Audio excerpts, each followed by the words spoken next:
May oras pa. Morano is bumped and fouled. He'll Sta go to the Lucia line. is, yes, in the penalty. Not a good foul there. Sayang, 2 more free throws. And Norman Black glancing at the game clock here. And Morano will go to the line. I have never seen team manager Buddy Encarnado on his feet this long. He has not sat down, and he's just right beside the coaching staff. Siguro nangangawit lang sa kanyang pwesto. There he is. Look at this. Nasa likod siya ni team consultant Francis Chua. Ayan, ayan. Akala mo, coach din. No? He is so intense. That's rare. Well, he's always here. He always cheers on the boys, but he doesn't really show it. He rarely shows it. 70-57. Aquino. 3 seconds na lamang. Pinato kay Owens. Kailangan na siya pumukol. Tumira ng 3. Wala. But still a very big quarter for the Realtors. They were tied at 43 at the half. 13 points difference here in the third. And they have a cushion going into the final quarter.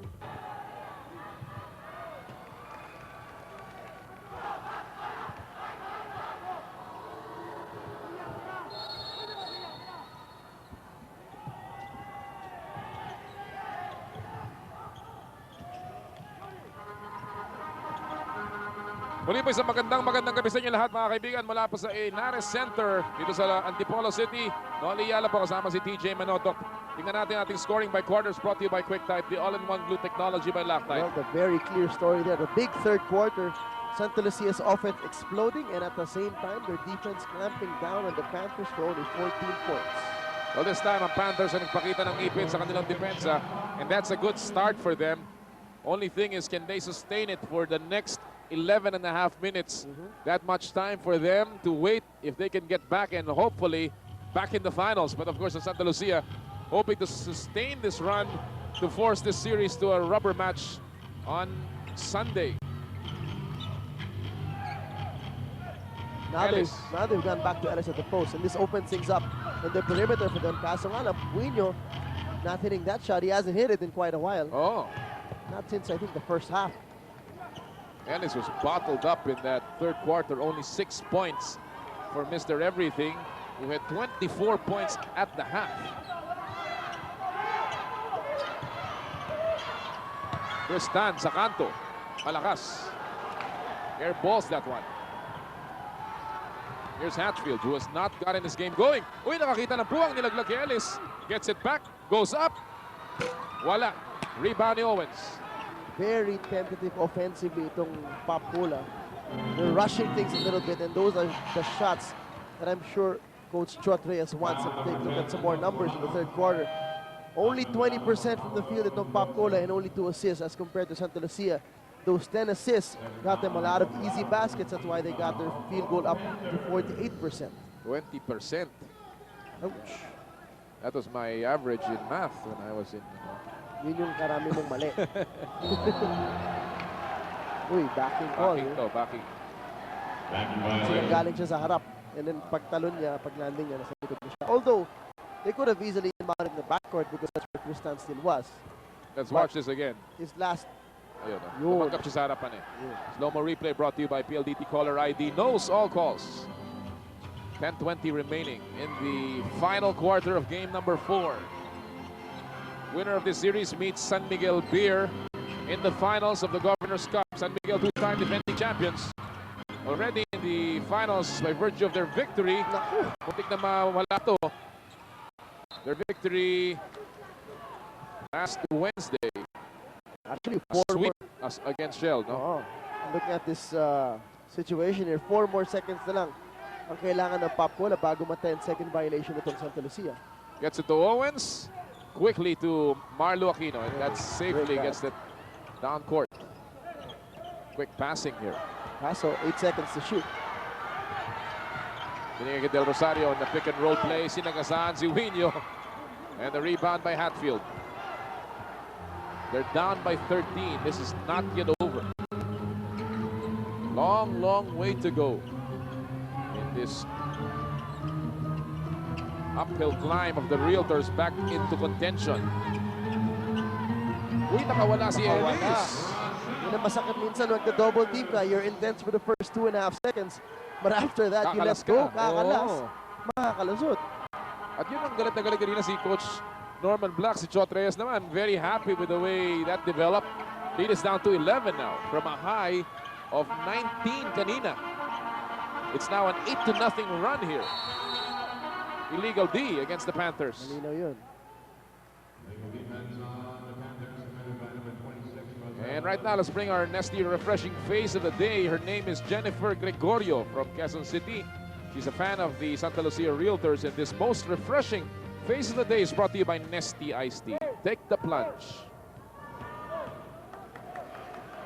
Nice Friday crowd on a holiday, at kami po natutuwang makasama kayo lahat sa araw ng mga bayani sa bayan ng superstars, lalong-lalo ng ating mga kababayan dyan sa Dolores, Quezon, sa Chaong, sa Candelaria, sa Lucena City. Kamusta po kayong lahat? Sana po naibigan nyo ang aming handog sa inyo ngayong araw na ito.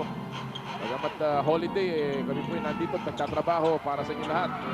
Samantala, loose ball nakuha ni Marlo Aquino. 3 seconds to shoot. Bailout shot. Whoa! Big shot. That is a bailout shot indeed. And look at Tristan. Sabi niya, no problem, Daddy. No problemo, Pops. No problem. Tristan with 11 points in the game. His first 2 of the second half. Libre si Morano sa 3. Hinabol ni Pelano. Short. Rebound. Loose ball. Agawang buko. And there's a jump ball. At yun talagang wala sa Pop ngayon. Wala yung kanilang outside shooting. Yes. It took a hiatus and has gone into early hibernation as compared to the Realtors. They're just so hot. Look at this. Tristan with shot clock at 1. Drains this one. And then he says, no problema. Papa, slow-mo replay brought to you by PLDT Caller ID. Knows all calls. Re-jump. Makikita mo yung even the defense Yung Kibelano, hinabol niya si Morano. Usually yan, medyo a step late na Pero hindi, hinabol niya. You can really see how much the intensity has picked up. And now, for the first time, they're bringing in a gunner. Pito Harencio Fireman. in the game for the first time. Re-jump na naman. Wala kayo. Sige, makramps kayo dyan. Kakatalon. Sabi ni referee Kalungkagin. Hintayin nyo kasi. Tinan nyo Ako napapahiya. Ayun. Oh. Napakamot siya. Napapangiti si referee Kalungkagin. Ay, ang simple-simple na talunan dito Ellis. Nilabas kay Puedo Harencio. 3 ang tinira. Wala. Malamig pa. Rebound ni Owens. Tumatakbo na naman. Hinarangan si Harencio. 14 ang abante ng Realtors. Papasok po tayo ng 8 minutos sa huling yugto. Belano gets trapped, gets away, ball fake, and he is fouled by Harencio. The typical head scratch of Lorenzo, although it was a... And body move. Done so many moves with so many bones in his body. He can do this, and that was your Farmaton mind and body move. Feel the difference. Feel Farmaton as we roll into a timeout. Lamang po ang Realtors ng 14.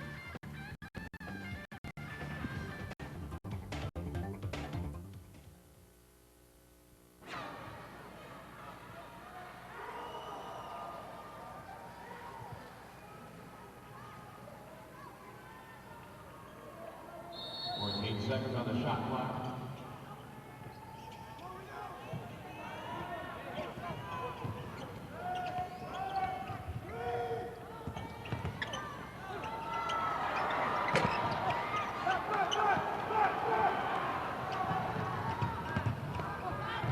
Para sa mas masayang PBA, sabayan ang lutong Aji Show. Ang saya ng kain nyo.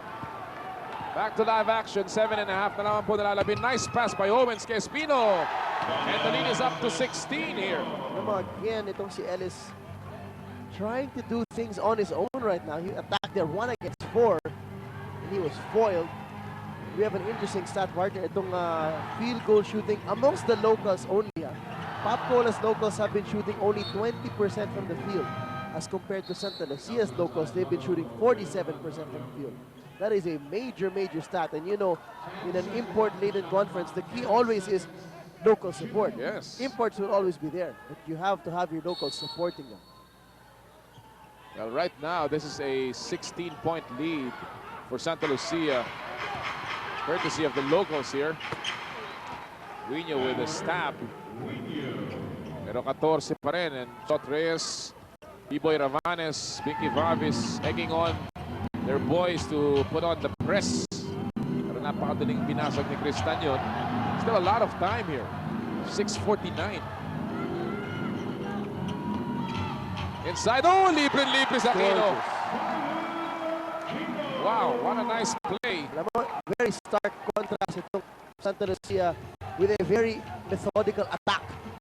They're taking their time. They're running things very smoothly on their offense. 77-61. Swings that over cross court. Here's Hatfield. Goes up with the left hand. Almost dunked that one. Follow up ni Rosel Ellis. And now, bumaba ulit lamang sa 14, pero they've got to play a little more defense. Ito, talking about defense. Turnover. Nilabas kay Renzo for 3 from the corner. Way short. And now, Belano's gone. Nice touchdown. Uy, medyo nag-ano pa. Nagalinlangan na deliberate foul by Pito Renzo here. It counts. He's gonna get 2 shots. Plus ball possession. Or is it just 1 shot? One more shot. Only 1 more shot. But Yes. they do get ball possession. Harencio has to go out. He was, what, 3-4 steps behind, pero medyo nabitawan yung dribble at si Arencio gave him the body. And everything else. And the kitchen sink. Belano was down like Ledwaba nung tinamaan ni Pacquiao. Makes the free throw. What is this? Plus possession? Yep. Huh? Okay, why is referee De Leon saying 1 more? I'm confused here. Okay. Pumasok, tapos There you go. possession. They get Kasi possession. 3-point play eh. Masakit yun, So partner. this What a may big be swing. a 5-point play. Eh, kung makatres, 6 pa. 6 pa. Lumobo na ulit lamang sa 17. 80-63.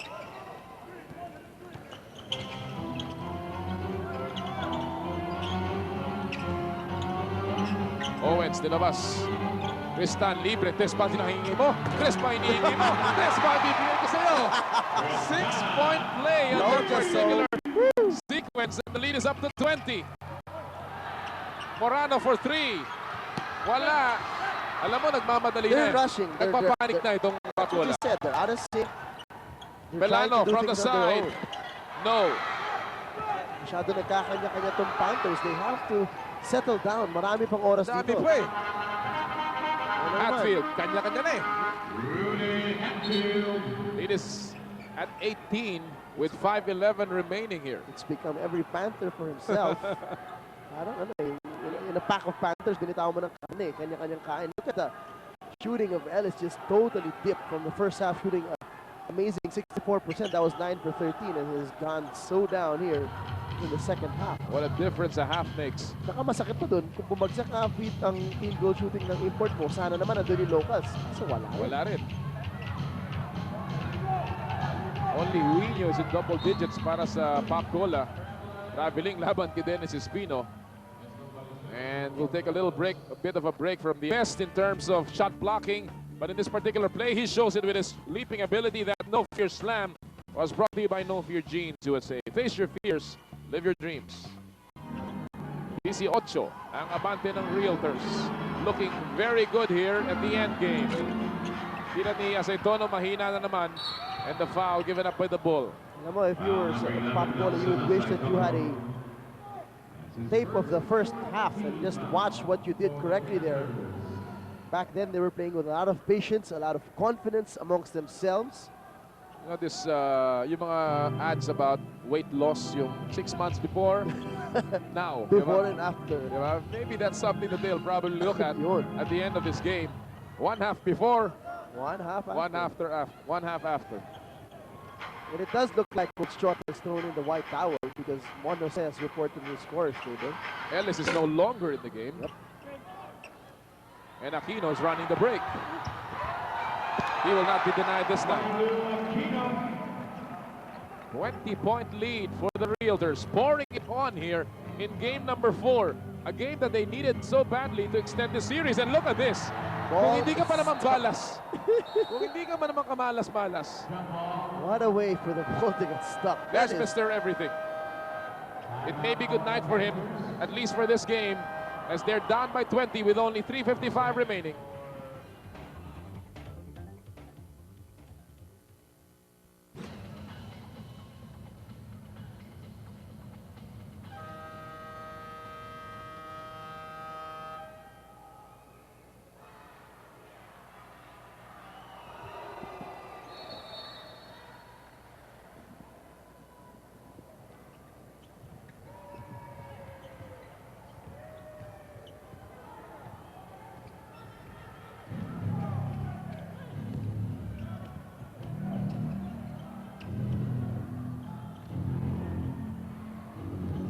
New technology Motolite, mas pangmatagalan. We are down to the last 3:35 at may foul dito ang Papcola. Mon Jose is now in the game and repasuhin lamang natin ang ating lineup dito. Si Mon Jose at si Ballesteros together with Hatfield, Asaitono and Wino form the Papcola lineup. Wala na po si Rosel Ellis. Called it a night already. Samantalang ang Santa Lucia still in full force here. Mendoza, Cristan, Aquino, Espino, and Damian Owens. Mendoza for 3. Wala.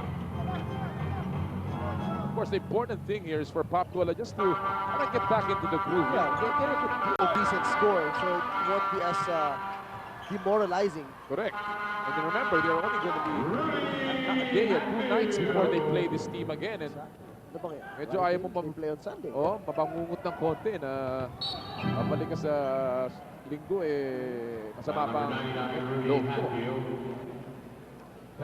Many times, but this one, it's a clear getaway.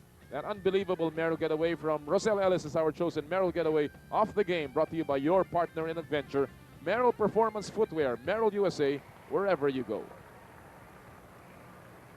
Ristan, who has been a magnificent player in game number 4, coming out of his shell.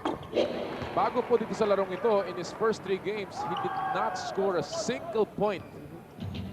And when they needed it most, and when Noli mentioned it right away, that he was scoreless for the whole sige, hugas series. kamay ka. Suddenly he explodes. Ay, naku, sayang. Libre na si Monose. Next that one, pinagtulungan si Damian Owens, and that's 2 points. But it's a meek reply at this late stage, an 18-point lead for the Realtors. They will continue their domination of Papcola in terms of head-to-head matchup. But more in the semifinals, this will only tie the series. And it's going to be a dogfight on Sunday. Oh, yes. Ang concern nga lang dun, we were talking over during the break, is whoever comes out of this series will really be hard-pressed on Wednesday to start the finals. Medyo pagod ka, basically mentally, after a 5-game series. And you're playing a well-rested San Miguel team who won 3-0. Last 2 is brought to you by Barcelona, Brandy de España. That's close to life. Here's Asaitono. Remember, that's what happened to San Miguel and Batang Red Bull. Yes. Maagang pumasok ang San Miguel, and Red Bull had to go through the ringer. And yet, it was the team that made that was so long. Oh, still that managed to win that championship. So, well, some positive signs and hope for these 2 teams up against the powerhouse San Miguel beer team in the finals. Nga pala, I'd like to say hello to my inaanak, my pamangkin, si Lance Cruz. Little boy, hi Lance. Meron pa pala yung Dory Benitez. Nabanggit natin siya nung Wednesday, pero mali yung apelyido na sinabi ko. Sabi ko din Cruz, I'm sorry. Dory Benitez of Cavite City, one of the biggest fans of the PBA from Cavite City. Kamusta po? And lalo na sa mga tiga Cavite. Congratulations to Mr. and Mrs. Tonton Sevilla, yung wedding na pinunta ko this morning. Classmate in high school. I almost missed it because I woke up late, but Ganyan ka naman talaga. thanks for making me feel old. Ganyan talaga yan. Saan ginawa mo ni Inong? Don Belanos on the bench now. Owens on the bench. They've done their job as Arvin Ortiguera, who got a super full kasi tackle there. And Gerard Francisco now in the ball game. This is a one game para Santa Lucia, 91-73. And, you know, just to recap, PJ, anong ginawa dito na Santa Lucia? Well, finally, their perimeter scoring has woken up. I mean, you didn't see a dominating game from Aquino and Espino, which apparently is not needed because they're getting doubled anyways. And that's not what Popcorn is going to give you. They're giving you the outside shots, and it's up to you to make them. And just so happens that Santa Lucia did that tonight. That's one thing they did very well. Secondly, their intensity, their aggressiveness, their energy was present tonight, and that's what Coach Norman Black knew he needed to win this game and get back in this series and get ready for war in game number 5. Well, iniupo na si Aquino at saka si Espino after a combined 21 points, 13 for Aquino, 8 for Espino. But it was more than their scoring, it was really the energy, like you said. Long David is in the game and he gets his first 2 points here of the series. This is an unusual 5 on the floor for both teams. Well, it's scrub time dito sa Inara Center. And at the end of this game, kami po ni PJ, pipili ng ating Viva Mineral Water Best Players or Player of the Game. Abangan niyo po yan. Less than a minute to go. We are just about 50 seconds away from a tied best of 5 series, and game 5 should be a very interesting one, TJ. Anybody's ball game, Mark. Anybody's game. And at that point, both coaches have seen the whole arsenal, no, of each other. Wala nang secrets that have been kept. No more rabbits probably to be pulled out of anybody's hat. It's going to be a matter of execution and a matter of who wants it more. Well, as Norma Black said, they were raring to go. And game 5 is now going to be all heart. All heart. Adriano in the ball game for the first time with a 19-point lead para sa Santa Lucia. A big win here for the Realtors,